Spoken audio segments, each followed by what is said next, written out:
I was halfway through my morning coffee, enjoying the quiet of my back porch in Willow Creek, Colorado, when I noticed a shimmer in my zucchini patch that wasn't dew.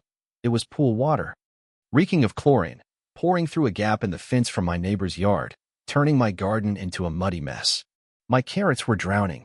My trellis was tilting like it had given up, and there, floating like a sad buoy, was my ceramic turtle statue, bobbing in the scum. That's when I realized Lisa Randall, the HOA queen next door, was draining her pool into my yard again, and this time, I wasn't going to let her smirk her way out of it. My name's Ben Wheeler, 52, a retired civil engineer who traded blueprints for garden beds after 25 years designing drainage systems for cities. This half-acre lot is my sanctuary. Rows of peppers, squash, and herbs I tend like their family, a place to ground myself after losing my brother to cancer 2 years back. My wife, Clara, calls it my dirt therapy, and it's kept me sane. But Lisa, with her yoga retreats and her HOA clout, saw my yard as her personal dump. And her latest flood was a middle finger to everything I'd built. I wasn't just mad. I was done playing nice, and as an engineer, I knew exactly how to turn her weapon against her. It started a month earlier, when I noticed my garden wilting, the soil soggy despite clear skies. I checked my sprinklers, ran tests on my irrigation lines. Even dug up a pipe to look for leaks. Nothing. Then one evening, home early from a hardware run, I heard a steady rush from Lisa's side of the fence. I peeked over, and there she was, lounging by her pool, margarita in hand, phone glued to her ear, while a hose pumped gallons of murky water through a trench she dug straight into my yard. I called out, keeping it civil. "Lisa, your water's flooding my garden. Can you redirect it?" She barely looked up, just raised her drink like she was toasting my misery, and cranked the hose higher. I stood there stunned, my fist clenching, realizing this wasn't a mistake. She was doing it on purpose. I tried talking to her later at the mailboxes, figuring a calm approach might work. "Lisa," I said, "your pool runoff's killing my plants. Can we sort this out?" She smirked, adjusting her sunglasses. "Maybe if your yard wasn't so low, Ben, you wouldn't have issues." I blinked, floored by her nerve. "Can you at least stop draining that way?" She shrugged. "I'll think about it," she said, sauntering off like she'd won a debate. I went to the HOA next, armed with photos, videos, even a sketch showing how her trench funneled water downhill to me. The president, Greg, a buddy of Lisa's, brushed it off. "No standing water now, Ben. Can't act without damage." I knew then. Lisa's wine nights and HOA donations had bought her a free pass, and my quiet life had made me a nobody in their eyes. I built a barrier, sandbags, and a gravel trench to divert her water back. Next day, it was gone, dismantled overnight. A note appeared in my mailbox in Lisa's loopy handwriting. "Mind your own yard." I knocked on her door, got no answer. Clara urged me to lawyer up. But lawsuits are slow, expensive, and I wanted something sharper, something that had hit Lisa where it hurt.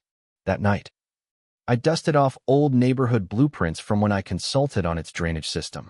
My eyes landed on a runoff channel running under Lisa's house, forgotten for years, leading straight to her basement. A plan clicked, not just revenge, but justice, served with gravity and a touch of engineering finesse. I started small, careful not to tip her off. Under the guise of a new herb bed, I dug a shallow trench along my fence line, working at dusk with a trowel and headlamp, covering it with mulch by morning. Each night, I extended it, guiding the flow toward that old channel under Lisa's foundation. I tested it with a garden hose, watching water vanish under her fence. A day later, Lisa posted in the HOA chat, whining about her poodle, Tinker, barking at a weird puddle by her garage. "City issue," she wrote. I nearly choked on my coffee, knowing my system worked. I didn't stop there. Lisa's next pool drain was coming. She always prepped for her Sunday brunches, where HOA cronies sipped mimosas by her sparkling pool. I ordered parts online, flexible piping, a quiet pump, sealant, all untraceable. I mapped every inch of my yard like a battle plan, rigging the trench to catch her runoff and send it straight to her basement. Friday, I heard her hose kick on. I peeked through the fence. There she was, adjusting the flow, oblivious. I let the water run, watching it slip into my trap, pooling under her house. By Saturday, her patio was damp, a faint stain creeping up her siding. She didn't notice, too busy prepping her brunch. Then the skies opened. A storm rolled in, not the drizzle forecast, but a deluge, thunder shaking the windows. I grabbed a flashlight, checked my trench. It was a river, Lisa's pool water and rain merging, surging toward her basement. I didn't sleep, just watched from my deck, the water doing what water does. Finding the path I'd carved. By dawn, Lisa's driveway glistened, a dark patch spreading under her garage.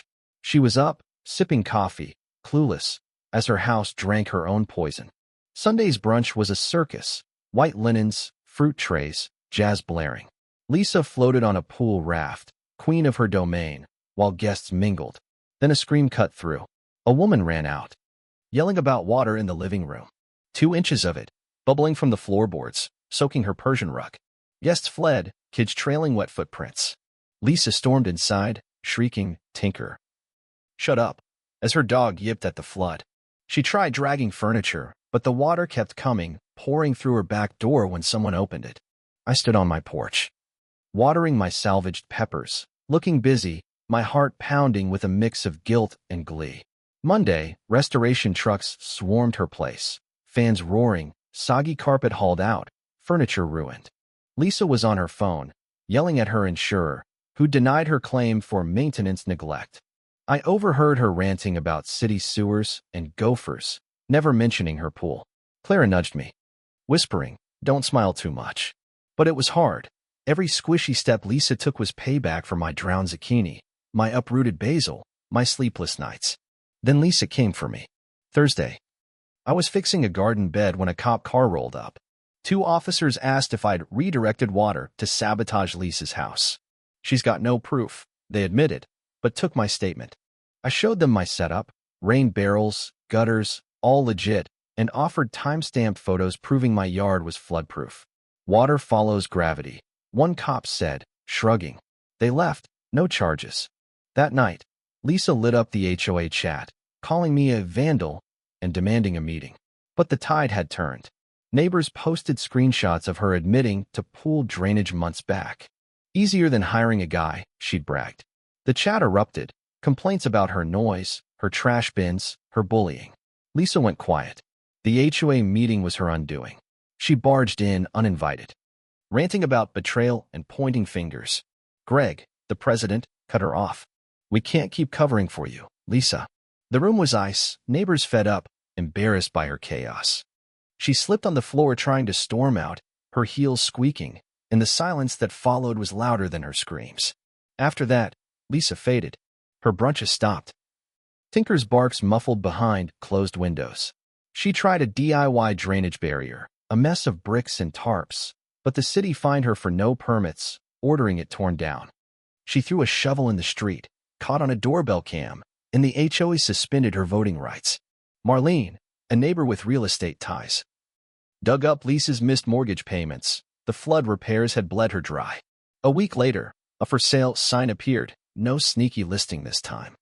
I helped by mentioning the flood to a couple touring her house, and they bailed fast. Lisa's final complaint, harassment, got tossed as baseless. The HOA locked her out of the chat, and her furious letter to the neighborhood landed in recycling bins. Howard, the treasurer, asked me to join the board. "Folks respect you, Ben," he said. I passed, recommending Marlene, who was voted in days later. Lisa's end was quiet. One morning, a small moving van parked at her place. She loaded boxes alone, no friends, no HOA pals, just Tinker yipping softly.